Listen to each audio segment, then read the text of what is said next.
Hello there viewers, welcome back to an episode of the Advent series of DORTMUND FM, and you've seen the title, or the thumbnail today, and you've seen the Manchester City badge, and some people immediately know he's put him in the list. This is the first time in the list, and I will say now the only time in the list. This is a player that is one of my favourite players, but a player that I never actually managed. Every good story, I think, needs a good villain, and this man was that villain. There was one game in particular where he lived up to his name, and I've got a highlight clip of that for you now. Take it away, Rivy. He's got two men in the middle if he can pick one out. Rivy's there. I hate him. I just hate him. Every time I play against Manchester City, Rivy scores. And he's done it again. 1-0. Herrera again. From the wide areas, we are struggling. I just hate him. I absolutely hate him. Rivy scored again, and we're moving these boys back. Cisse, right side. Rivy's there. I cannot stand him. Now, remember, we classified 4 goals in a game as a Rivy. He's on for it today. He's got a hat-trick in 44 minutes. Cisse down this right side. I mean, I don't know.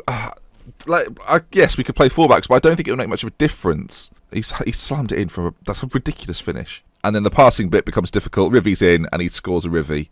I mean, there's a reason we call it a Rivy, folks. There's a reason. If you ever see 4 goals scored in a game, tweet me saying this guy scored a Rivy, because it's now a Rivy. Ball's played through. Lovely ball as well, it must be said. On a plate, and Rivy just does not miss. Good grief. That's right then, Alfredo Rivy is the man of the moment, and a player that caused me countless headaches as a Manchester City player. He was a phenomenon in terms of like a player who is a regenerative player into the game that becomes a figurehead, a key man in a side. He was that for Manchester City, one of the most consistent rivals I ever had to play against, and a reason that really Salford weren't more successful. He was a massive factor as to why we couldn't get the job done more consistently, and an absolute powerhouse. Scored goals every single season, had a 7-point-something rating every single year for about 15 years in a row.